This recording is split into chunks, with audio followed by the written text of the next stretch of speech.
Welcome back from commercial, everyone. So the opportunity presented to stand-up comedians on the Sherri Show. How do you feel about that, Yamaneika Saunders? Well, thank you for asking, Chris.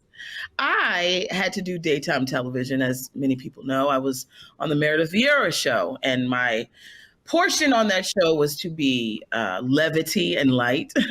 But sometimes you can't be those things. And then sometimes you have to understand when it comes to daytime television, there are a certain demographic that watch that, and it's not necessarily the demographic that would support or go to a comedy show that is happening at night. There are different things between day and night. That's why you have late night talk and you have daytime talk. And the women during the day, they want a certain sensibility towards them that doesn't necessarily have to lean towards somebody killing it on stage. You know what I'm saying? They're not looking for the GOAT. When it comes to comedy, they're just looking for somebody that's saying something clever, something that they like. And it may even be corny to us as comedians, the stuff that they will laugh at. So I do think that this is a great opportunity for those comedians at night to come on and do daytime formats so that an audience that doesn't get to see them because they're night performers will get to see them during the day. I will also tell you that is very difficult sometimes to execute. I have had to learn to speak daytime-ese. I've had to learn how to get off I need to get off without... You know, now we're talking a lot of innuendos. We're talking a lot of like, we're going around the bend. You know what I mean? Tongue in cheek. And that stuff can be corny. It can be corny. But thank God, Sherri knows a lot of comedians. She has I've told her about some. I'm sure everybody on this panel has told them. I'm sure the only problem that they'll have in terms of comedians that may not do well or anybody that Chris suggests. But let me just go ahead and cross off B flat, Yamaneika. What was that, Andre? Would that be considered comedy code switching?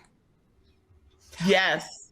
I look at it like this because we're all professionals and we have all done, well, at this point in my career, and I think in most people's career that Sherri would have on the show, have had some type of interaction with television, big shows.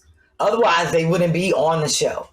And we all know how to follow direction, listen. We should at this point.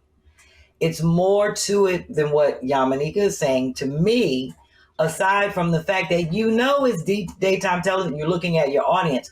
A lot of people don't know how to switch up for their audience.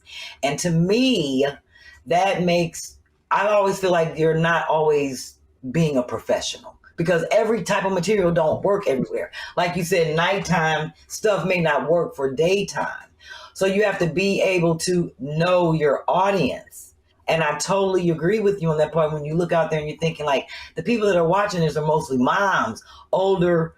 So do that type of stuff or something that will give you that 5 minutes. You know, you only got 5 minutes to shine. And because of you go out there and do your thing off of that, whatever made them laugh and whoever else noticed you.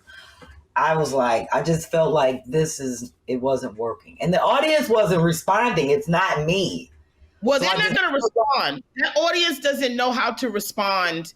I watched it twice. No.